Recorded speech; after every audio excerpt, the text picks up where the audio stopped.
Hi, I'm Alex Archbold, and I've been buying and selling antiques since I was 9 years old. From basements to scrapyards, I'll look just about anywhere I can to find lost antiques and collectibles.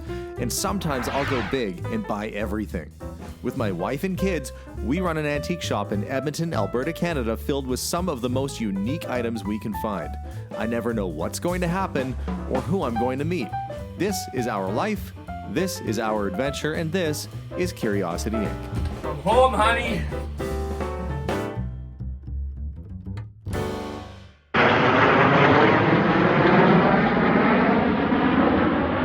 Hey guys, and welcome to today's episode. Well, we are headed out in my Raccoon Eaton Rolls. Well, it's not a Raccoon Eaton Rolls anymore. Now it's just a nice car. To go to I guess it's a get-together for like a car show. We've been invited to a guy's house. Apparently it's gonna be really cool. He used to be a race car driver and has all kinds of cool collectibles, cars, and who knows what else. We're gonna go for a fun little adventure today and hopefully have some fun with the family. So we're gonna head out and get going. This is kind of a fancy event. Apparently there's other people that own Rolls Royces around town. We're getting together in this place. I feel like probably how the Clampets felt. Oblivious to the fact that they didn't really fit in certain places. I don't know. I feel like it's going to be a hoity-toity event. We'll find out. Mind you, most of the people I've met that have these old cars, regardless of whether it's a Rolls Royce or anything, are generally really nice people. But you know, if I do find a garage sale, I might end up tying a rocking chair to the trunk of this thing, granny style, like from the Beverly Hillbillies. We'll see what happens.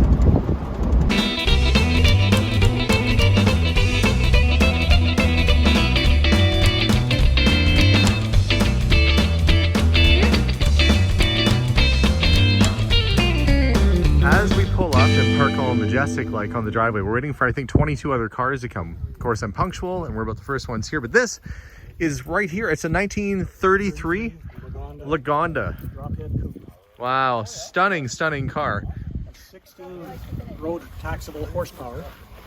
And the number on it is a 1680, and that was to signify it would go 80 miles an hour.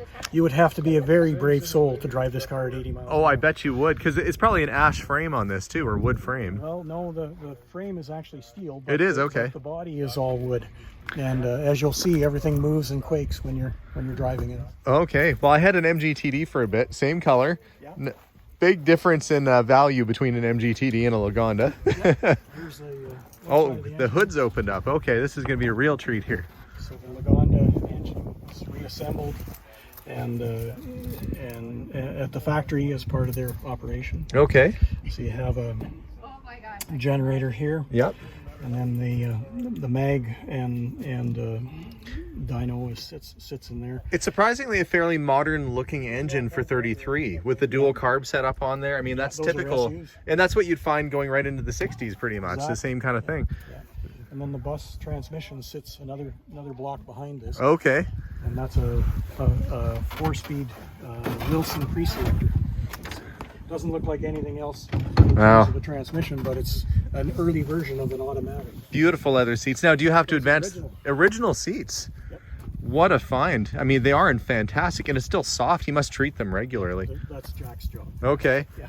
And does the do you have to advance the spark or do anything fancy like an old Model T, or you have control over spark, and the mixture is over on the knob over there, so they're driver controllable, but the way it sits and works right now, we just leave it at max advance and max lean. And away you go. Yeah. What a lovely vehicle. Well, I'm looking forward to seeing this fire up later on. Yeah, absolutely. We'll take it for a drive for sure. Sounds good. Steven found something really cool. You're the perfect fit, I think, for a car like this. You're probably going to have to put your feet in first before you get your body down in there, otherwise you won't fit. Yeah. It's like a big go-kart. You're young and you're skinny, so this is easy for you. Yeah. This is about the biggest size that it can be made for people to get in. So you see all the different racers and you wonder, oh, they're not that big. No, they would have to be very We've small. had a few guys here in the shop that once they get in, we don't know if we're ever going to get them out. Oh, yeah. This is really cool. Lola. Yeah. Eddie Lawson, Davy Jones, 1996. Let's see. Menard Buick engine. So a little bit more horsepower than the Lagonda out there. 1 or 2 horsepower. One or two horses yeah, more. 1 or 2 horsepower. Wow. So what does it feel like to sit in a race car, Steven? It feels like Like a this feels Real fun, race and I'm car not too, moving. that looks more like an Abigail sized car, but it's very, very neat. Hey, Jason, what are you gotten up to? I'm driving a car. Oh, I see that. Now this is a Porsche 914 race car. I don't think you're gonna be going anywhere very fast. We're gonna have to get Abigail back here in a giant Abigail hamster wheel to make it powered. The engine's out, I imagine being serviced right now, but this one's got a little bit more legroom than the other one, doesn't it? Yeah. A little easier to get in and out of. Yeah. They want you to pit, so it's best to just Steven press and hold the escape key. has found a race simulator that is apparently quite realistic. Stop the car. This is realistic. This, yeah. Well, that's what I heard. Oh, he's driving a Porsche. Yeah. GT3 just to make life more exciting. There we go. If you can pass this, Steven, you can probably pass your road test with your Don't forget to put it in instructor. here. I've yet to pass. Oh, you're in reverse. Yeah. Right. wrong. Up, You gotta right, stop- put your up foot on the shift with brake. Right. There. There. Huh. Look at me go. He told you to put the brakes on. I don't think they would like me very much if I went on a racetrack. Imagine it's like a real car. Yeah. And you got to shift too. You don't have to use a clutch, but you'd have to shift gears. Paddle shift. Wow, this is pretty fancy gizmo here. But if you're racing professionally, it's probably a great tool to have. Oh yeah, Jack likes this. I hate it. But yeah, how to look, crawl in, that kind of stuff. Wow, stunning. This is a 1979 Porsche 930, you said? Yeah. And they had turbochargers in them so fast and aggressive that they were deemed unsafe for road use. But that's only if you didn't know how to drive it. This car has been safely driven for many years, and of course been souped up with bucket seats and all the racing kit and gear you could hope for. Really beautiful condition and very, very rare car. I'm not even sure offhand what these things normally go for right now, but a 930 is definitely at the top of most Porsche collectors' lists. Here we have a silver Wraith that's pulled in.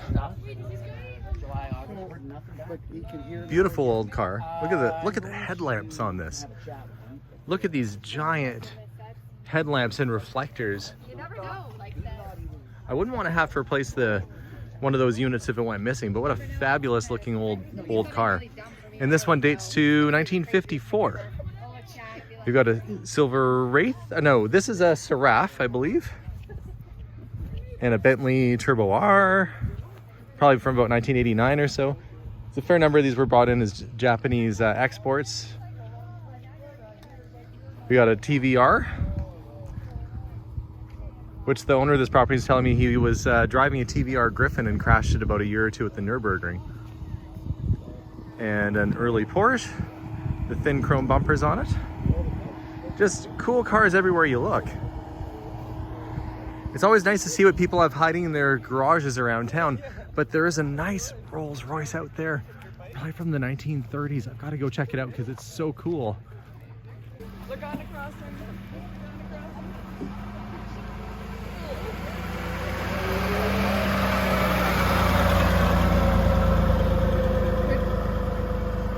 I knew. Melissa is enjoying, or did enjoy, a glass of wine and an ice cream. It was Haagen-Dazs. It was delicious, but my name is Alexa for the night because I Yeah, didn't maybe say it was name my correctly. first name was my last initial, maybe. It did no.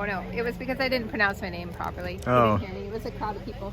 And this, not that my stunning wife isn't beautiful enough to have on camera, but this is a 1933 Rolls-Royce Phantom Continental.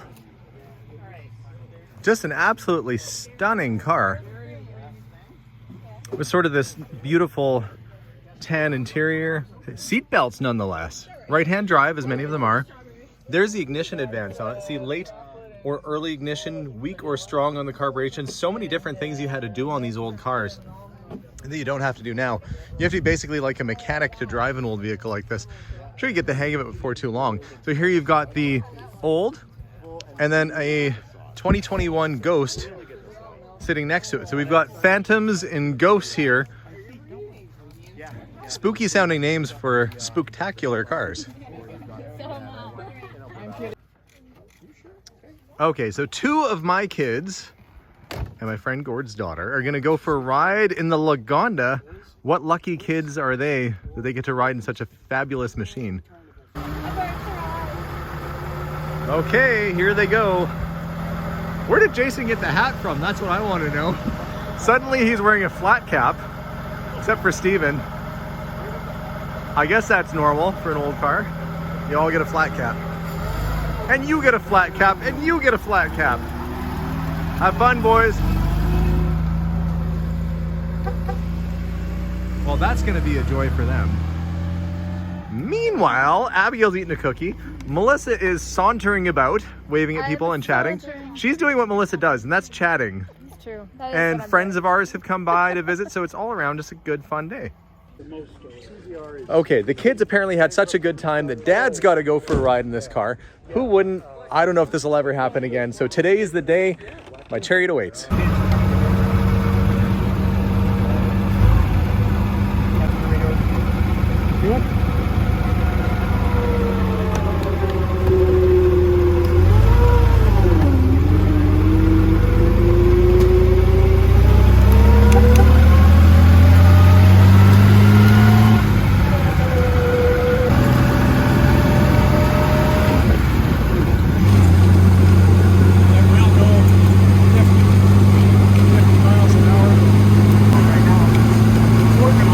Top speed, 88 kilometers an hour, if you're brave enough. Yeah. This would have been considered a sports car, wouldn't it? Yeah, that's right. It's a true sports car. It's a real experience being in this car. It's like being back in time with the wind through your hair and nothing ahead of you but good luck and fortune. It's a lot of fun. Well, that happened. What a fun little ride that was. And once in a lifetime chance, like I said. Drives beautiful. Surprisingly reminds me of the old MG TD I had, except bigger and bulkier. The MG I had was a 52. That is, I think we said about 33. Technology didn't change. MG still used basically 1930s technology. So a lot of it seemed very familiar to me. Beautiful car. So I was asking the kids if they had to pick one car here, which one they would pick. And Jason, you said? The Lagonda. He likes the Lagonda. Steven, what do you say? I like that Porsche over there. Okay, Steven likes the Porsche 930, right? Or the newer one? No, the Porsche 930. The yellow one? Okay. Abigail, which car would you like the best if you had to pick a car here? A car that works. A car that works. She's easygoing. I would pick this. The Phantom. What a gorgeous vehicle this is. I'm gonna get out of the sunlight so I can get a better shot of it. But what a beautiful car. It's just artwork. It really is. It truly is just artwork, isn't it?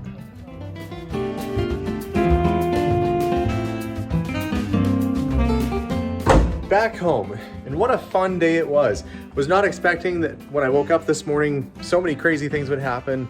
Organizing the store, but then getting invited out to this event and meeting a bunch of wonderful people, true car enthusiasts, and I had no idea some of those cars were even floating around town. So great day. You just never know how your day's gonna go if you're open to just getting out there and having fun. So get out there, have fun in your world. Stay tuned for more episodes, and as always, bye for now.